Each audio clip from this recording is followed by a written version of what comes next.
జనసేన నాయకులందరూ కూడా నరేష్ రండి రాఘవా అడిగేదాంట్లో ముందు కాదు పనిలో ముందు ఉండాలి.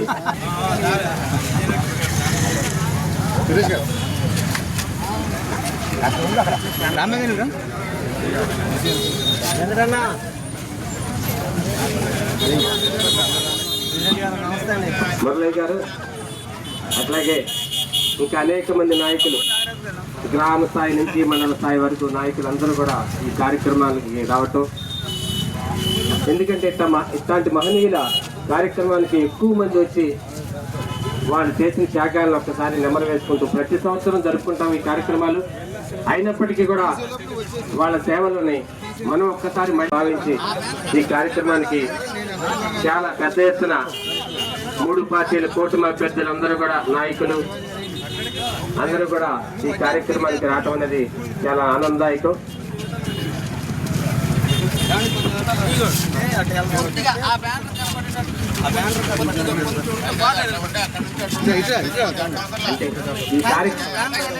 నవాచులు గారు ఈ కార్యక్రమానికి ముఖ్య అతిథులు పిలిచాము, ఆయన కూడా వచ్చినట్టు జీవితం ఈ లోపల కావాలంటే గ్రూప్ ఫోటో దిగండి.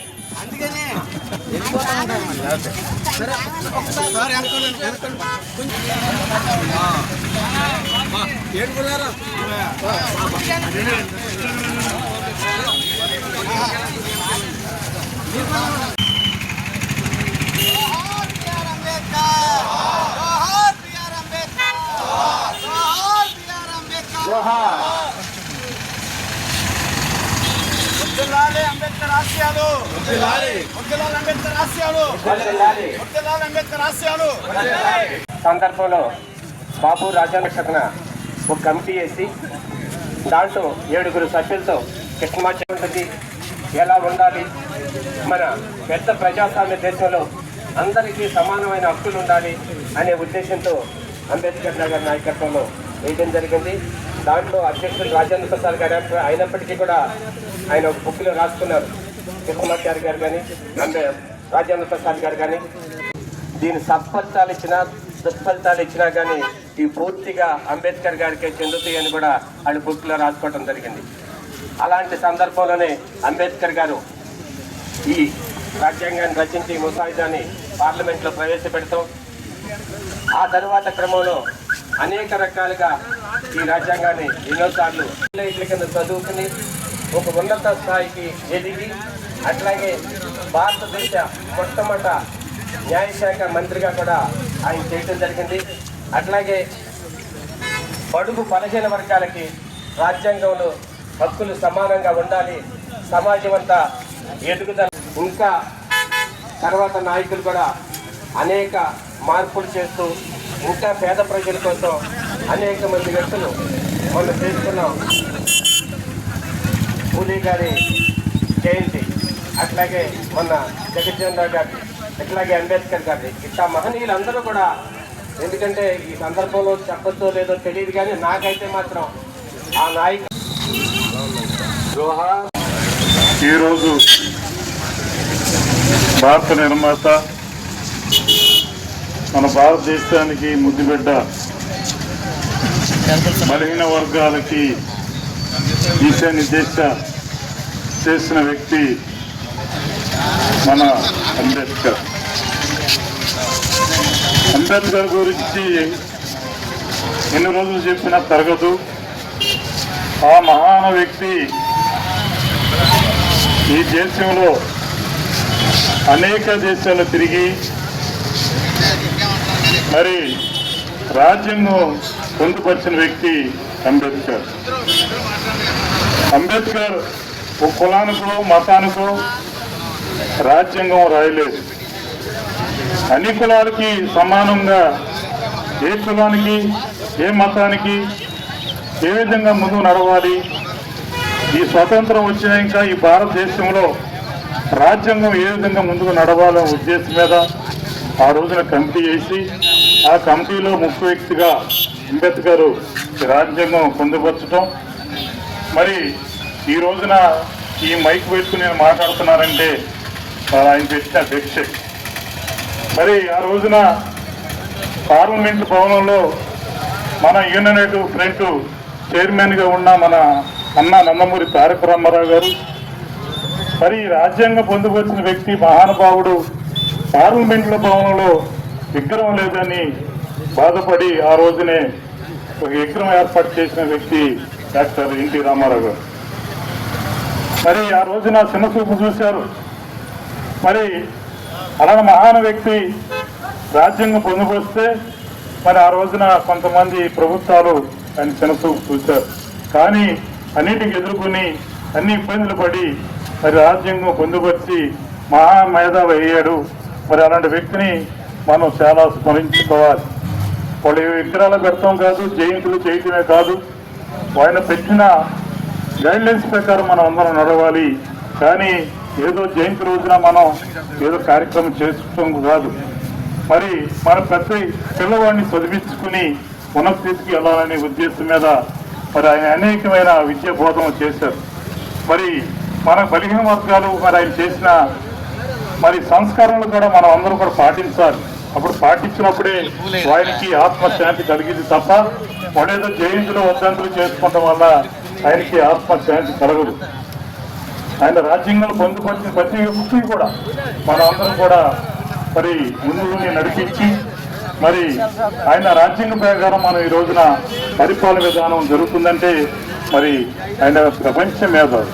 అలాంటి వ్యక్తుల్ని మనం ఎప్పుడు కూడా రోజుకి ఒకసారైనా భగవంతుని తలుచుకున్నప్పుడు ఏదో తలుచుకుంటాం. అదేవిధంగా మన జగన్ రావు గారిని, అదేవిధంగా మన అంబేద్కర్ గారిని మనకి బలహీన వర్గాల కోసం పార్లమెంట్లో ఎంతో విధంగా పోరాడిన వ్యక్తులు కాబట్టి మనం అందరం కూడా వాళ్ళ గురించి కొంతసేపు భరించుకుని వాళ్ళు ఇచ్చిన గైడ్లైన్స్ ప్రకారం మనం అందరం నడవాలని ఆశిస్తూ ఈ రోజున నాకు అవకాశం ఇచ్చిన మరి గ్రామ ప్రజలకు మరి పార్టీ జనసేన పార్టీ నాయకులందరూ కూడా ధన్యవాదాలు సెలవు చేసుకున్నాం.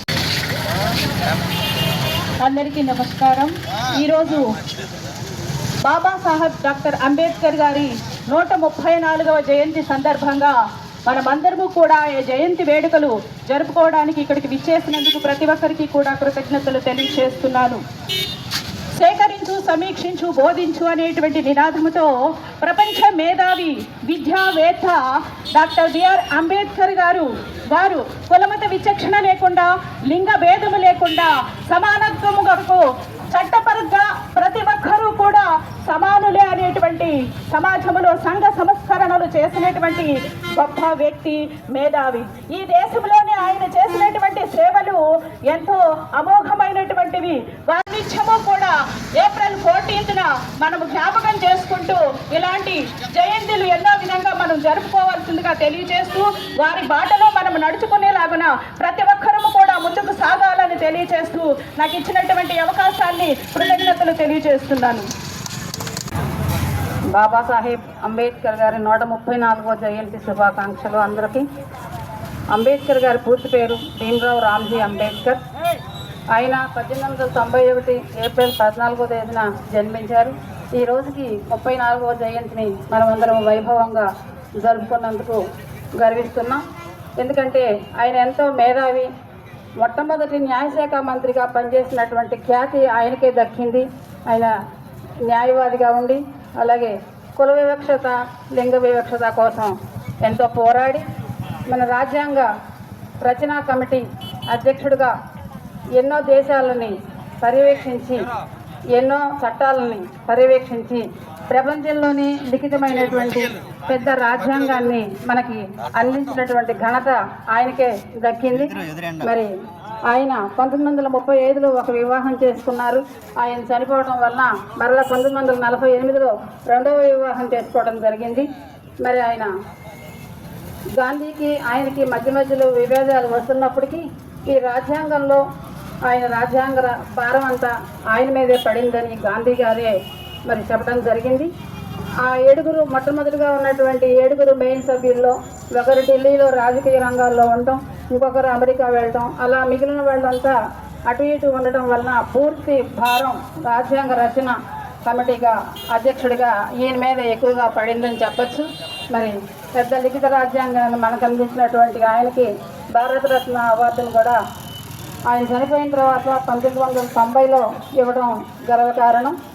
మరి ఆయన 1956లో బౌద్ధ మతాన్ని తీసుకుని 5 లక్షల మంది అనుచరుల యొక్క ఆధ్వర్యంలో ఆయన బౌద్ధ మతాన్ని స్వీకరించి వాళ్ళకి ఆ బౌద్ధ మతం గురించి వాళ్ళ యొక్క సాంప్రదాయం ప్రకారం వాళ్ళకి అవి బోధించి ఆయన ఖ్యాతి పొందారు. బౌద్ధ మతం తీసుకునేటప్పుడు కూడా గాంధీ గారితో చెప్పి అందరికీ ఆమోదయోగ్యమైనటువంటి సాధారణమైనటువంటి బౌద్ధ మతాన్ని మన భారతదేశంలో ఉన్నటువంటి మతాన్ని తీసుకోవడం జరుగుతుంది అని విన్నవించుకోవడం జరిగింది. ఆయన కులవివక్ష కోసం ఎంతో పోరాడి మనకి చట్టాలను తీసుకురావడం కోసం అట్టడుగు బలహీన వర్గాల వాళ్ళ యొక్క సమానత్వాన్ని తీసుకురావడం కోసం వాళ్ళ కోసం ఎంతో పోరాడి ఆయన ఖ్యాతిగాంచారు. అలాంటి మహనీయుడు మరి మనకి ఈరోజు గుర్తు చేసుకోవడం ఆ మహనీయుడిని మనందరికీ గర్వకారణం.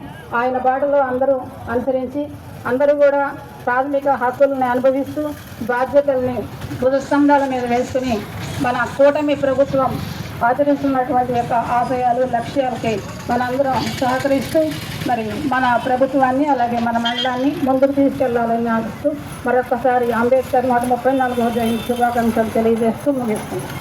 పిలిచినా పిలవకపోయినా ఇట్లాంటి మహనీయుల కార్యక్రమాలకు అందరికీ ఇదే పిలుపుగా ప్రతి సంవత్సరం ఈ డేట్ గుర్తు పెట్టుకుని ఈ మోపిదేవిలో ఈ కార్యక్రమం జరుగుతుంది సెంటర్లో. కాబట్టి ప్రతి ఒక్కరు కూడా ప్రతి సంవత్సరం హాజరు కావాలని కోరుకుంటున్నాం. అలాగే ఇప్పుడు మన జడ్పీటీ సభ్యులు మిడపల్లి మల్లికార్జునరావు గారిని కూడా ఈ కార్యక్రమాన్ని ఉద్దేశించి అంబేద్కర్ గారిని ఉద్దేశించి మాట్లాడవలసిందిగా కోరుతున్నాం. రెండోది ఏంటంటే ఇది అయిపోయిన తర్వాత మోపిదేవిలో ఒక చిన్న అర్జునవాడలో అంబేద్కర్ విగ్రహం ఉంది.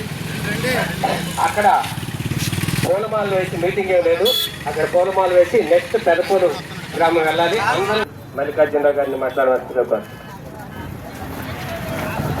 ఈరోజు 134వ బిఆర్ అంబేద్కర్ గారి జయంతి జరుపుకోవటం మనందరికీ కూడా సంతోషం. కానీ ఈ కార్యక్రమానికి విచ్చేసిన అన్ని జాతుల వారు ఆయన మీద ప్రేమగా ఈరోజు గుర్తు పెట్టుకుని ఇక్కడ సమావేశం అవటం అనేది చాలా సంతోషం. మరి ఆయన చాలా పేద కుటుంబం నుంచి చాలా అష్ట కష్టాలు పడి మరి ఆయన అనేక రకాల బాధల్ని ఓర్చి చదువుకుని న్యాయ వృత్తిని న్యాయశాఖను చేసి మనందరికీ కూడా ఈ రాజ్యాంగాన్ని మనకి పొందుపరిచి మనందరం కూడా ఇవాళ ఈ పరిస్థితుల్లో ఉండడానికి ఆయన చాలా మార్గదర్శనం చేశారు. మరి అంబేద్కర్ గారు పెట్టిన ఆశయాలకు విఘాతం కలుగుతోంది అని మధ్యలో ఆలోచించి డాక్టర్ ఎన్టీ రామారావు గారు 83లో ఈ పార్టీని తీసుకొచ్చి మరి ప్రజలకి రూపాయలకే బియ్యం చీరా ధోవతి అనే అంబేద్కర్ యొక్క ఆశయాల్ని మరి ఆయన నిలబెట్టి 95లో చంద్రబాబు నాయుడు గారు అదే బాటలో ప్రయాణిస్తూ మరి ఆయన కూడా చేసి ఈనాడు 2024లో తెలుగుదేశం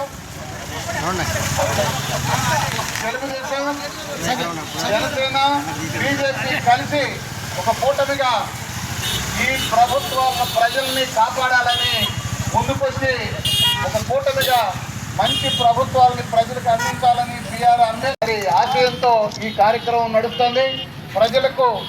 ప్రజలకు అండగా మధ్యలో కాంగ్రెస్ ప్రభుత్వాలు చేసే ఆగడాలకి కమ్యూనిస్ట్ పార్టీ వారు కూడా కొంతకాలం ట్యాకిల్ చేశారు.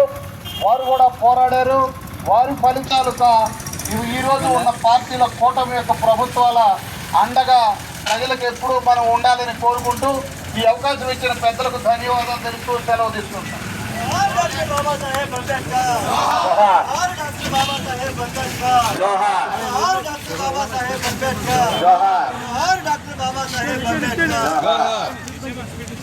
ఈరోజు అనేక హోదాల్లో ఉన్న నాయకులందరికీ కూడా ఈ గ్రామం తరఫున అంబేద్కర్ కమిటీ తరఫున కృతజ్ఞతలు తెలియజేస్తున్నాం. అట్లాగే ఆఖరిగా కొల్లూరు వెంకటేశ్వర అవినగర్ నుంచి కూడా వచ్చారు. 2 నిమిషాల సమయాభావం ఉంది, మాకు ఇంకా 3 ప్రోగ్రామ్స్ ఉన్నాయి కాబట్టి ఓకే. అయితే ఈరోజు ఈ కార్యక్రమానికి ముఖ్య అతిథిగా వచ్చిన కనపర్తి శ్రీనివాసరావుకి కృతజ్ఞతలు తెలియజేస్తూ, ఎందుకంటే డాక్టర్ బాబాసాహెబ్ అంబేద్కర్ గారి 134వ జయంత్యోత్సవ కార్యక్రమం అవనిగడ్డ నియోజకవర్గంలో అన్ని మండలాలకు ఏర్పాటు చేస్తాం. ఇక్కడ మోపిదేవులు ఏర్పాటు చేసినటువంటి ఇక్కడ ఈ కార్యక్రమానికి విచ్చేసినటువంటి ఏర్పాటు చేసినటువంటి నాయకులకి కార్యకర్తలకి అందరికీ కూడా మైకి నమస్కారాలు తెలియజేసుకుంటున్నాం. ఇవాళ రాజ్యాంగ నిర్మాత డాక్టర్ బాబాసాహెబ్ అంబేద్కర్ గారు ఎంతో కుల వ్యవస్థను ఎదుర్కొని లిఖితపూర్వక రాజ్యాంగం రాష్ట్రం కూడా జరిగింది. ప్రపంచం మొత్తంలో కూడా 444 ఆర్టికల్స్ పెట్టి లిఖితపూర్వకంగా కూడా రాసిన సందర్భం కూడా ఎంత కుల వ్యవస్థలు ఏదైనా సరే చదువుతో సాధ్యపడుతుందని చెప్పారని ఆనాడు అంబేద్కర్ గారు ఏమీ లేనప్పుడు అంటే ఎంత వివక్షను ఎదుర్కొని ఆనాడు రాశారో, ఆనాడు ఉన్నతమైన చదువులకు వెళ్ళారు. ఇవాళ భారతదేశంలో అంబేద్కర్ గారు చదువుకున్నంత చదువు ఏ ఒక్క వ్యక్తి కూడా చదవలేదు. 2 సార్లు 3 సార్లు లండన్ వెళ్ళి ఇంకా డిగ్రీలు పొందుకొచ్చిన వ్యక్తి డాక్టర్ బాబాసాహెబ్ అంబేద్కర్. ఏ ఒక్క మనుషులంతా సమానం, భారతదేశంలో అందరూ సమానంగానే ఉండాలి, అన్ని సమానంగా పనిచేయాలి, ఏ వ్యవస్థ అయినా సరే అందరికీ సమానంగా ఉండాలి, ఏ హక్కు అయినా సరే ఇవాళ ప్రజాస్వామ్యంలో మాట్లాడే హక్కు ప్రతి ఒక్కరికి ఉంది అని చెప్పని తెలియజేసిన మహానుభావుడు భారతదేశంలో ఇవాళ బాబాసాహెబ్ అంబేద్కర్ గారే అని చెప్పానని ఈ సందర్భంగా తెలియజేస్తూ నాకు అవకాశం ఇచ్చిన అధ్యక్షుల వారికి ధన్యవాదాలు తెలియజేస్తున్నాను. Thank you. అంబేద్కర్ గారు కూడా ఒకళ్ళు, ఎందుకంటే టీవీ నరసింహరావు 14 భాషలు మాట్లాడేవాళ్ళు, అట్లాగే అంబేద్కర్ గారు, అట్లాగే వెంకయ్యనాయుడు గారు, ఇట్లా అనేక మంది అనేక డిగ్రీలు, అట్లాగే సమాజంలో ఉన్న సమస్యల పైన రీసెర్చ్ చేసి, ఎందుకంటే భారతరత్న ఇస్తున్నారంటే ఎమ్మటే ఏదో ఎవరికి ఎవరు ఎంతో కృషి చేశారు కాబట్టి ఆయనకి 1990లో భారత ప్రభుత్వం భారతరత్న ఇవ్వడం జరిగింది. అలాంటి వ్యక్తుల గురించి మనందరం కూడా ప్రతి సంవత్సరం ఇట్లా నివాళులు అర్పించుకోవాలని ఈ కార్యక్రమానికి ముఖ్య అతిథిగా వచ్చిన కనపర్తి శ్రీనివాసరావు గారు, తెలుగుదేశం పార్టీ పరిశీలకులు, ఆయన్ని కూడా, ఎందుకంటే ఇప్పుడు మాట్లాడే అందరూ కూడా రాజకీయాలకు అతీతంగా అంబేద్కర్ గారు చేసిన సేవలను కొనియాడారు. అట్లాగే ఇంత సంస్కారవంతమైన పార్టీల్లో ఉన్నందుకు కూడా మనం కూడా చాలా గర్వపడుతున్నాం. ఎందుకంటే మనం గత 5 ఏళ్ళలో చూసాం, ఒక మీటింగ్ పెడితే ప్రభుత్వం అది ఏదైనా ఉన్నాయి, పిల్లలకి ట్యాబ్లు ఇచ్చేదామని, లేకపోతే అంబేద్కర్ గారు జయంతమని, లేకపోతే ఇంకోటి పూలే గారు జయంతమని, ఏదైనా సరే ప్రభుత్వాలను తిడతాం, చంద్రబాబు నాయుడు గారిని తిడతాం, ప్రతిపక్షాలను తిడతాం తప్ప ఇంకో కార్యక్రమం చేయలే. మన పార్టీ కోట మార్చేతులు ఎక్కడ మీటింగ్ పెట్టినా సంస్కారవంతమైన భాషతో ఏ కార్యక్రమాన్ని ఉద్దేశించి మాట్లాడుతున్నాం ఆ కార్యక్రమం అందరూ కూడా నాయకులందరూ కూడా భక్తుల విషయం చెప్తారు. ఆమెని కేక్ కట్ చేయవలసిందిగా కోరుతున్నాం. ఎస్పీ గారు అందరూ కూడా ఆమెకి శుభాకాంక్షలు తెలియజేసిందిగా కోరుతున్నాం. ఇప్పుడు కనపర్తి శ్రీనివాసరావు గారు చెప్పినట్టుగా చదువుకుంటే రాజకీయంగా, సామాజికంగా, ఆర్థికంగా కుటుంబాలన్నీ సమాజ నిర్మాణానికి చదువే తార్కాణమని ప్రభుత్వాలు కూడా నమ్మి అనేక కోట్ల రూపాయలు విద్యా వ్యవస్థ మీద ఖర్చు పెట్టడం జరుగుతుంది. కాబట్టి ఆ అంబేద్కర్ గారి ఆశయాలు సాధించాలంటే మన పిల్లలందరినీ కూడా చదువులు ముందుకు తీసుకెళ్లాలని మరొకసారి కోరుకుంటూ ఈ కార్యక్రమానికి వచ్చిన ప్రతి ఒక్కరికి పేరు పేరున సర్పంచులకి, ఎంపీటీసీలకి, ప్రజాప్రతినిధులకి, అట్లాగే మండల నాయకులకి, జడ్పీటీసీ గారికి, నీటి సంఘాల అధ్యక్షులకి, అట్లాగే వివిధ హోదాల్లో ఉన్న పార్టీ కార్యకర్తలందరికీ కూడా, నాయకులకి కూడా, అందరికీ కూడా మరొకసారి అందరికీ కూడా ధన్యవాదాలు తెలియజేస్తూ అందరికీ కూడా అంబేద్కర్ గారి జన్మదిన శుభాకాంక్షలు తెలియజేస్తున్నాం. సరే